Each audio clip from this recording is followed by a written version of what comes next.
Enquanto o mundo vê o Brasil como a nação da Amazônia, uma outra selva, muito mais perigosa, esconde-se sob as ondas. O Brasil é um colosso continental. Todos conhecem sua floresta, poucos enxergam seu mar. Com 7.400 quilômetros de costa e mais de 4,5 milhões de quilômetros quadrados de território marítimo, o país guarda sob as águas aquilo que muitos países dariam tudo para possuir: reservas de petróleo, biodiversidade única, acesso estratégico ao Atlântico Sul e uma posição geopolítica invejável entre continentes. Mas a pergunta que assusta é simples: quem está cuidando disso tudo? Durante décadas, o Brasil virou as costas para o mar. Enquanto investia na proteção da floresta, deixou vulnerável seu verdadeiro flanco estratégico, o oceano. Hoje, navios estrangeiros cruzam nossas águas, sondam nosso solo submarino e estudam nossas rotas comerciais. E o brasileiro comum nem imagina. Por trás do silêncio, surge um projeto ambicioso, complexo e controverso: a reconstrução do poder naval brasileiro, submarinos invisíveis, alianças discretas, doutrinas de defesa ignoradas. Tudo isso acontecendo sem alarde, sem manchetes, mas com consequências enormes.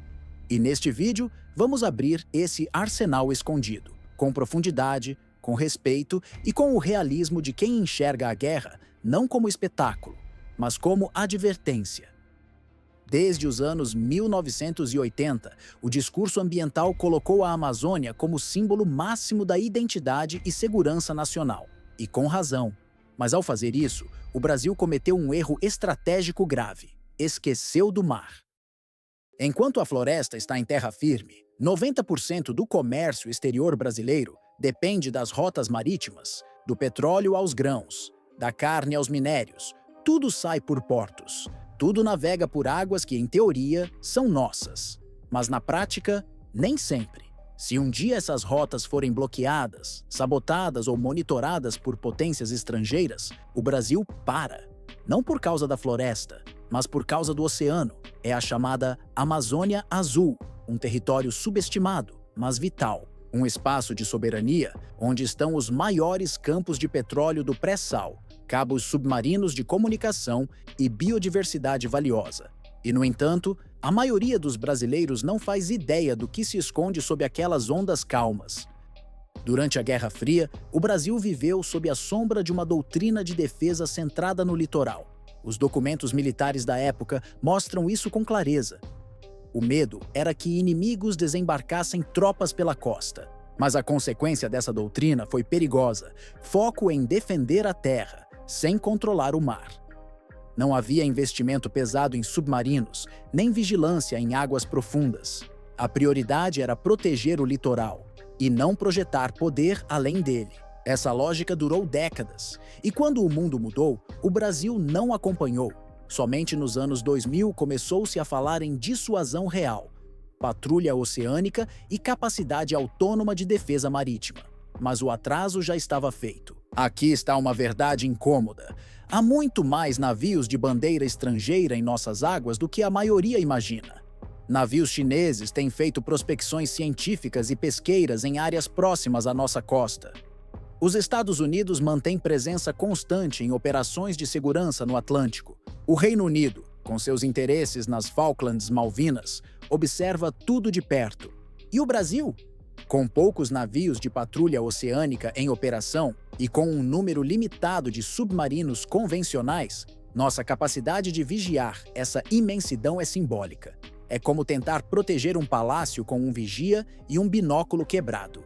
Alguns militares dizem em tom de alerta: ou dominamos o Atlântico Sul, ou seremos vigiados por quem o domina. Nos bastidores da política de defesa brasileira, o governo Lula deixou uma marca difícil de ignorar.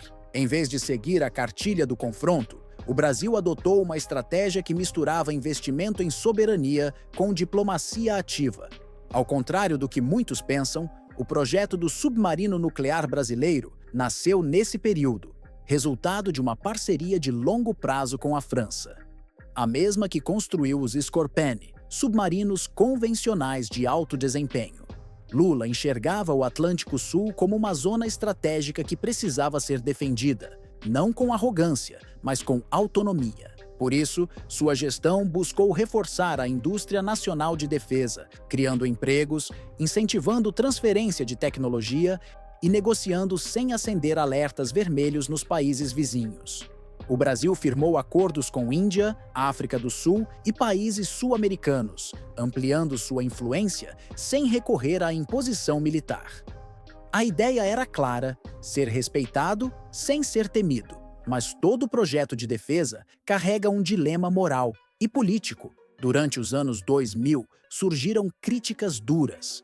Como um país com problemas graves em educação, saúde e saneamento pode investir bilhões em submarinos? A resposta não é simples. De um lado, há a realidade do orçamento limitado e das necessidades urgentes da população. Do outro, há o risco silencioso. Um país sem defesa está sempre à mercê dos interesses alheios. O ProSub, Programa de Desenvolvimento de Submarinos, não era só um investimento em tecnologia militar. Ele representava uma aposta na soberania, na capacidade do Brasil de proteger seu litoral, suas riquezas e suas rotas. O problema foi a comunicação. O povo via cifras, mas não via o oceano. Não via os cabos submarinos, o pré-sal, os pesqueiros estrangeiros. E assim, o projeto acabou sendo mais entendido como gasto do que como escudo. Em um mundo onde potências exibem força com porta-aviões e mísseis hipersônicos, o Brasil escolheu um caminho menos barulhento: o soft power armado. A diplomacia brasileira sempre buscou evitar alianças que colocassem o país em posição de vassalagem estratégica. Ao mesmo tempo, investiu em forças armadas com capacidade dissuasória, mas com discurso de paz. É um equilíbrio difícil, mostrar que temos força, sem parecer que vamos usá-la para ameaçar. Hoje, o Brasil participa de missões de paz da ONU, realiza exercícios com países africanos, coopera com potências ocidentais, mas mantém distância das grandes alianças militares como a OTAN. É como se disséssemos ao mundo: não queremos briga, mas se for preciso, estamos prontos. A expressão Amazônia Azul não foi criada por acaso. Ela nasceu dentro da Marinha do Brasil para sacudir a consciência nacional, para lembrar que existe uma outra, Amazônia, tão rica quanto a floresta, mas completamente submersa. Estamos falando de um território marítimo maior que a área da própria Amazônia Legal, mais de 4,5 milhões de quilômetros quadrados, com reservas de petróleo, biodiversidade rara, áreas de pesquisa científica e rotas comerciais vitais. Só que tem um detalhe: essa Amazônia Azul não se vê do avião, não aparece nos livros escolares, não grita por atenção, e por isso ela se torna invisível, até ser ameaçada. A doutrina da Marinha é clara: quem controla o mar protege o Brasil. Quem o ignora, entrega a soberania de bandeja. O ProSub é talvez o projeto mais ambicioso da história da defesa brasileira. Nele estão incluídos a construção de 4 submarinos convencionais da classe Riachuelo, a criação de um estaleiro e uma base naval de última geração em Itaguaí, e a joia da coroa, o submarino nuclear Álvaro Alberto. Mas o caminho foi, e ainda é, tortuoso. O cronograma atrasou, os custos aumentaram, a desinformação cresceu. O Álvaro Alberto, previsto inicialmente para 2029, pode não ficar pronto antes de 2034. E enquanto isso, a desconfiança paira sobre sua real eficácia. Críticos dizem que é uma fantasia cara. Defensores dizem que é o único caminho para garantir uma dissuasão real contra ameaças externas. A verdade está no meio. O Brasil precisa do submarino nuclear não para atacar, mas para ser ouvido. Como dizia um almirante da Marinha, um submarino nuclear em patrulha vale mais que 1000 discursos na ONU. Por fim, é preciso encarar a pergunta mais estratégica de todas. O Brasil quer apenas se defender ou quer influenciar o Atlântico Sul? Na prática, as ações da Marinha nos últimos anos indicam um esforço para manter presença constante. Operações de patrulha e vigilância em áreas petrolíferas, exercícios conjuntos com Argentina, Uruguai, África do Sul e Angola, cooperação com a Marinha do Zeewolde para ações de treinamento e monitoramento, mas os meios ainda são limitados.